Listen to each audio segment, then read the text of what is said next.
আসসালামু আলাইকুম। আজকে আর একটা ভিডিও নিয়ে আসলাম আপনাদের সামনে। তো আজকে ঈদের ছুটির পরে প্রথম অফিস।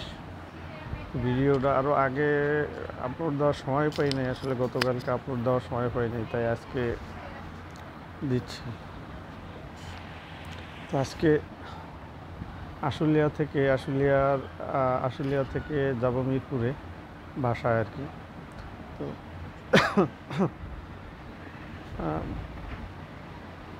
এখন আর কি আজকে আর কি মনে মনে ভাবলাম যে এই যে ছুটির পরে একটা ভিডিও করবো, আশুলিয়া গ্রামের ভিতর দিয়ে যাব। তো এটা একটা ঢাকা শহরের একটা গ্রাম। তো এই গ্রামের নামটা হলো সাধুপাড়া। পিছনে রেখে আইছি হচ্ছে শুটিং বাড়ি, আর এটা হচ্ছে সাধুপাড়ার ভিতরে। তো সাধুপাড়া দিয়ে আমি যাব। সাধুপাড়া দিয়া সামনে আর একটা কী জানি জায়গার নাম আছে, আমি জানি না। তো বর্তমানে সাধুপাড়ার ভিতরেই আছি। তো এখন এইখান থেকে সাধুপাড়া দিয়া সামনে যাব। সামনে এইখানে এই ভিতরেও একটা গ্রামের ভিতরেও একটা ফ্যাক্টরি আছে, অনেক মানুষ এখানে কাজ করে। তো এই ঢাকা শহরের গ্রাম হইলেও এটা আসলে একটা শহরের মতো, ছোটোখাটো একটা শহর।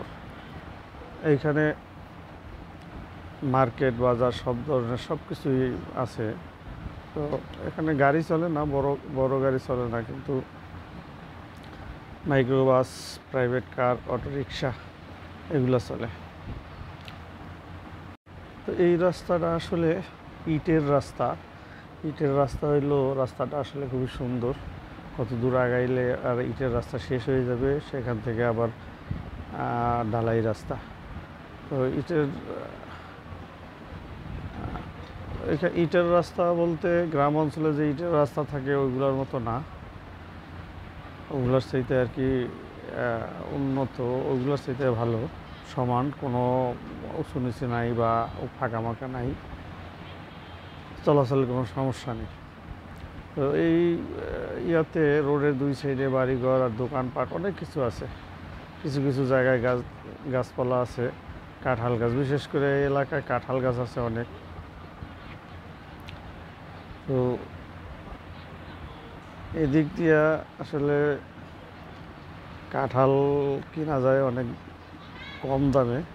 এই রাস্তার পাশে মানুষ কাঁঠাল নিয়ে বসে থাকে, নিজের গাছের কাঁঠাল 2টা 3টা 4টা করে নিয়ে এসে বসে থাকে। কম টাকার ভিতরে কিনে আনা যায় এখানে কাঁঠাল। আর আমি যে রাস্তায় যাচ্ছি একটু সামনে আগাইলে অনেক কাঁঠাল গাছ আছে। এই যে আমার হাতের বাম সাইডে কতগুলো কাঁঠাল ঝুলে রয়েছে। তো এগুলো তো কম, আরও সামনে গেলে দেখা যাবে আম গাছ নাই বেশি, কাঁঠাল গাছের সংখ্যাই বেশি। তো রাস্তার সাইডে কাঁঠাল গাছ, অনেক কাঁঠাল হয়েছে। আমি এখন প্রায় ওই যে ভিতরে যে গার্মেন্টসটা আছে গ্রামের ভিতরে, সেই গার্মেন্টসের কাছাকাছি চলে আসছি। এখন ক্রস করে যাব। আমার হাতের বাম দিকে যাইতে হইলো সেই গার্মেন্টস সম্ভবত এই গার্মেন্টসের নাম হচ্ছে টর্ক ফ্যাশন।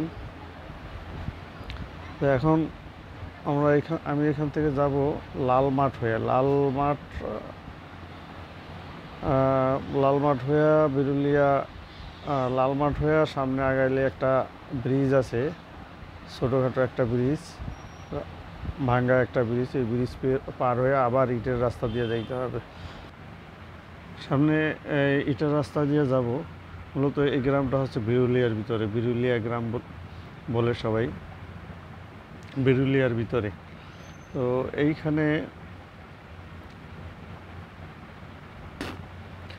বিরুলিয়া মাঝে মধ্যে দেখি, বিরুলিয়া অনেক কাঁঠালের গাছ আছে, রাস্তার সাইডে অনেক কাঁঠাল, এখানেও অনেক কাঁঠাল পাওয়া যায়। আর হচ্ছে এখানে সকালবেলা মাঝে মধ্যে যে সময় অফিসে যাই, তো মাঝে মধ্যে এখান দিয়ে যাই, যে এর শর্টকাট মারার জন্য এখান থেকে যাই। বিরুলিয়া ব্রিজের এখান থেকে ঢুকা কিছু দূর সামনে আগাইলে হাতের বাম দিকে একটা রাস্তা ঢুকছে, এইটা সরাসরি গিয়ে আশুলিয়া বাজার আশুলিয়া বাজার ঢুকছে, বাজারে গেছে। তো এই রাস্তাটা শর্টকাট রাস্তা। এর অনেক মানুষ এইখান থেকে আসা যাওয়া করে, অনেক প্রাইভেট কার, মাইক্রোবাস, ছোটোখাটো যে এই গাড়িগুলো আছে এগুলো আসে। তো বড় কোনো বাস টাস এখান থেকে আসতে পারে না, কারণ এটা রাস্তা অনেক সরু, ছোট রাস্তা। আর এখানে আসলে গ্রামের ভিতর দিয়ে এদিকে বাস ঢোকার কোনো অপশন নাই। তো সেই কারণে আর কি এই দিকে বাস আসে না। তো এখানে আসলে যারা একটু তাড়াতাড়ি যাইতে চায় বা কোনো জ্যাম ছাড়া যাইতে চায়, তারা এই দিক থেকে ঢোকে। আর আকরাইন হয়ে যদি চারাবাগ হয়ে তারপরে যায়, তাহলে দেখা যায় যে অনেক জ্যামে পড়তে হয়। আকরাইন মোড়ে গিয়ে অনেক জ্যামে পড়া লাগে, আরও সামনে অনেক জায়গায় জ্যামে পড়তে হয়। তো সামনে দুটা বিশ্ববিদ্যালয় আছে, যেমন ব্র্যাক ইউনিভার্সিটি, তারপরে সিটি ইউনিভার্সিটি, আরও একটা কি ইউনিভার্সিটি আছে। তো রাস্তার দুই সাইডে আবার গার্মেন্টসও আছে, যার কারণে সকালবেলা অফিস টাইমে জ্যাম পড়ে। তো আবার সারাবাগ গেলে সেখানেও একটু 3 রাস্তা 4 রাস্তার মোড়, যার কারণে ওখানেও জ্যাম পড়ে। তো অনেকে যারা জানে তারা আসলে শর্টকাটে যাওয়ার জন্য, আশুলিয়ায় শর্টকাটে যাওয়ার জন্য এই রাস্তাটা ব্যবহার করে থাকে। তো আমিও মাঝে মধ্যে এই রাস্তা দিয়ে যাই। রাস্তাটা শর্টকাট বলতে নিরাপদ। এখানে গাড়ির কোনো ইয়া নাই, এই কারণে এটা নিরাপদ, এই নিরাপদেই যাওয়া যায়। আর ওদিক দিয়ে গেলে আকরাইন হয়ে গেলে একটু জ্যাম থাকে, ট্রাক্টর ঝামেলা লাগাইলো। তো যাই, ট্রাক্টর ছাড়াই আসলাম। যদি না ছাড়াইতাম তাহলে সামনে ইটের রাস্তায় ওর পিছন পিছন আমার বিরুলিয়া পর্যন্ত যাইতে হইতো। তো আসলে চলে আসছি সেই ভাঙা ব্রিজটার এখানে। এই ব্রিজটা পার হইলে ওই পরে ইটের রাস্তা। ইটের রাস্তা তাও বেশি একটা সুবিধা না, ভালো না, ভাঙ্গা আছে, মাঝে মাঝে ভেঙে গেছে। সামনে একটা ভাঙ্গা আছে, ওই বৃষ্টি হয়েছে, বৃষ্টির পানি নামছে, সেই কারণে এখানে গর্ত হয়ে গেছে।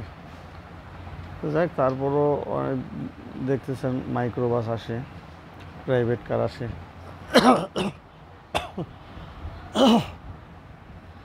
ইটের রাস্তা হইলেও ওই রাস্তাটা ভালোই লাগে। মাঝে মধ্যে সকালবেলা যখন আসি এখানে শিয়ালের দেখা পাই। এমনিতে সচরাচর গ্রাম অঞ্চল ছাড়া শিয়াল টিয়াল এগুলো দেখা যায় না। তো এইটা ঢাকা শহরের একটা গ্রাম, এই গ্রামে তো মাঝে মধ্যে দেখা যায় যে জঙ্গলের ভিতর দিয়ে শিয়াল তাকায় আছে, উঁকি মেরে রয়েছে। তো রাত্রেবেলা হয়তো ওদেরকে বেশি দেখা যায়, রাত্রেবেলা বের হয়।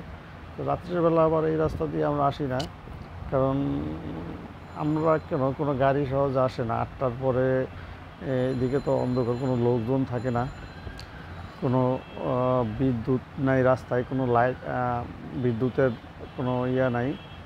তো ভয় পায় সবাই, এই কারণে হয়তো বা আসে না।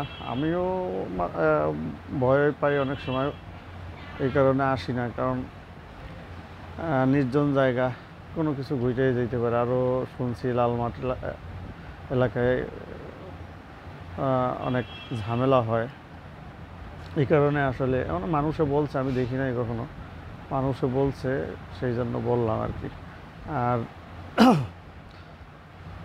আমি কয়েকবার রাত্রে আসছি, কিন্তু আমার চোখে কখনো পড়ে নাই এরকম ধরনের ঝামেলা, ইনশাল্লাহ পড়ি নাই।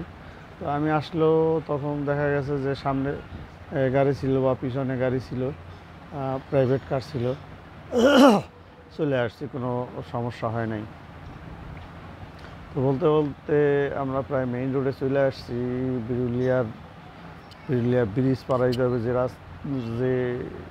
রাস্তা দিয়ে, সেই জায়গায় চলে আসছি, প্রায় কাছাকাছি। হয়তো একটুখানি কাছে, তো 100 মিটারও নাই।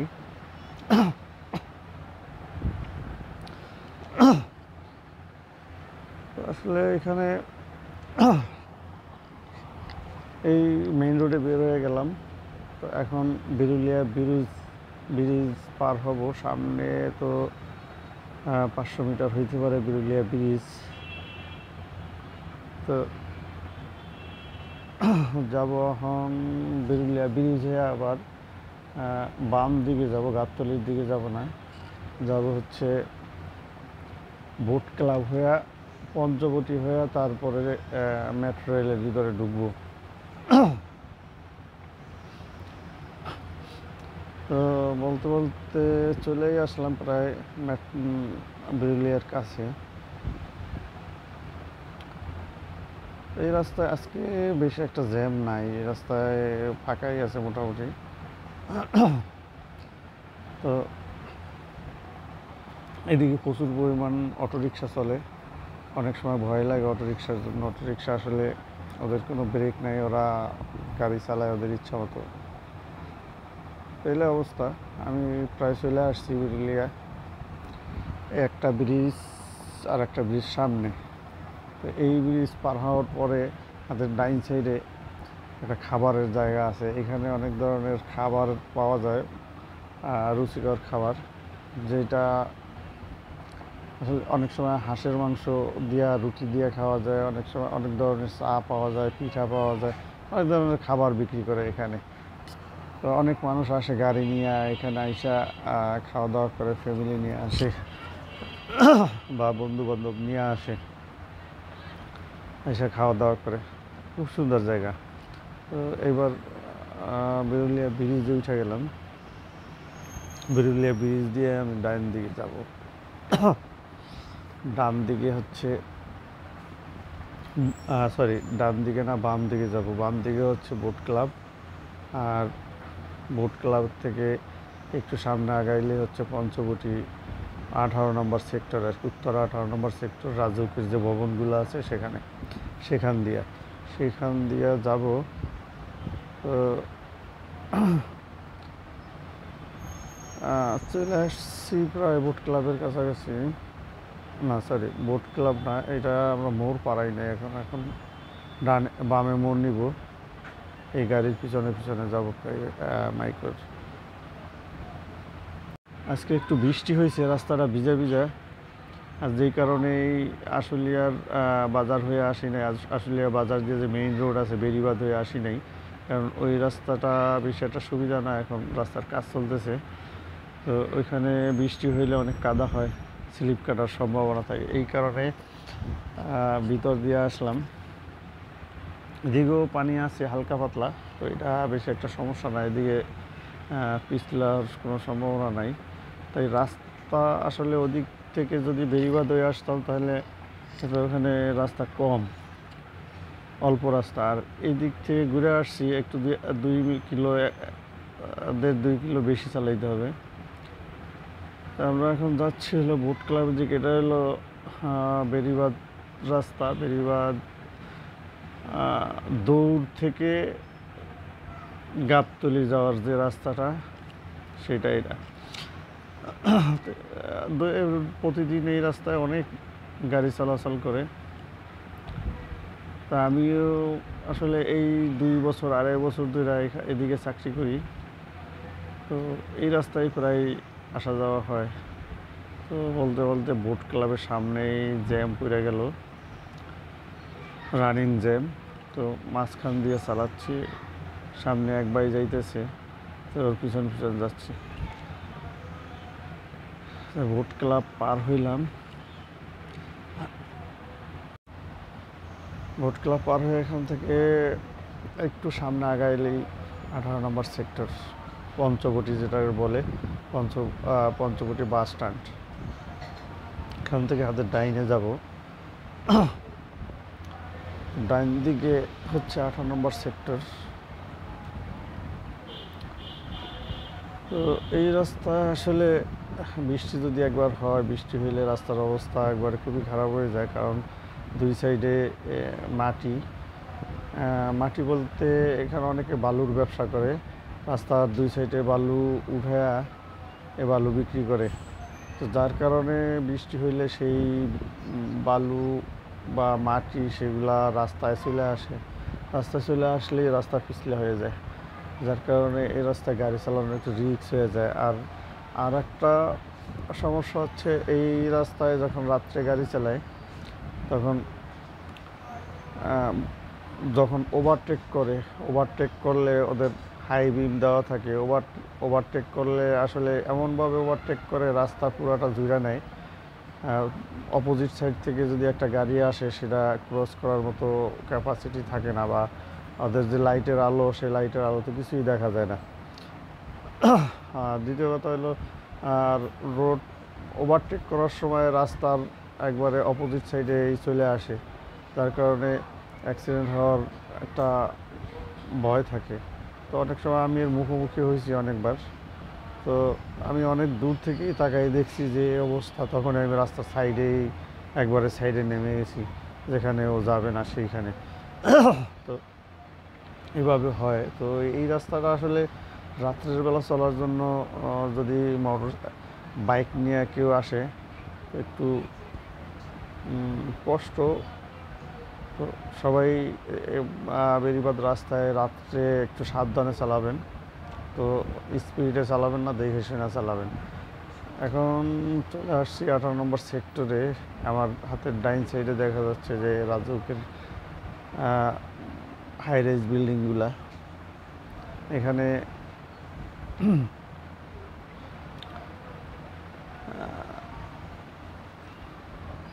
অনেক মানুষ এখানে থাকে। এখানে বাজারঘাট নাই, তো অনেক নার্সারি আছে এই রাস্তার দুই সাইডে। এই রাস্তার বাম সাইডে পুরাটাই একবারে যত দূর যাব নার্সারি, সব নার্সারির ব্যবসা এখানে হয়। আর সামনে আগাইলেও দেখা যাবে যে হাতের বাম দিকে যে রাস্তা গেছে সেই রাস্তায় ওই যে নার্সারি, ফুলের গাছ টাছ বিভিন্ন ধরনের গাছালি পাওয়া যায়। আবার বাম দিক থেকে গিয়া সামনে গেলে একটা বাজার আছে। এই বাজারে এই গ্রাম থেকে অনেক ধরনের সবজি নিয়ে আসে, অনেক ধরনের ফলমূল নিয়ে আসে, কলা নিয়ে আসে, দুধ নিয়ে আসে, মানে গ্রামীণ যে জিনিসগুলো আছে, সবজি টবজি যাই বলেন, নিত্য প্রয়োজনীয় জিনিস এগুলো নিয়ে আসে। তো দাম বেশ চড়া, কম দামে পাওয়া যায় না এখানে। দাম বেশ চড়া, অনেক চড়া দাম। কারণ এখানে যারা বাজার করতে আসে তারা গাড়ি নিয়ে আসে, যারা যাওয়ার পথে গাড়ি থামায় কিনে নিয়ে যায়। আবার 18 নম্বর সেক্টরের রাজুকের ভবনগুলোতে যারা থাকে, ওখানে সবাই বড় লোকরাই থাকে, টাকা পয়সা আছে তাদের অনেক, তারাই আসে এখানে বাজার করার জন্য। আর জিনিসপত্র খুব দাম বেশি, কিন্তু তরতাজা পাওয়া যায় আর কি, তাজা জিনিস পাওয়া যায়। গ্রামের তাজা জিনিসপত্রই পাওয়া যায়। আমি অনেক সময় কিনছি এখান থেকে। তো আমি বেশি না, 2-1বার কিনছি। 12 নম্বর চলে আসছি প্রায় কাছাকাছি। উত্তরা রেল স্টেশন, মেট্রো রেলের উত্তরা লাস্ট স্টপেজ, উত্তরা দক্ষিণ।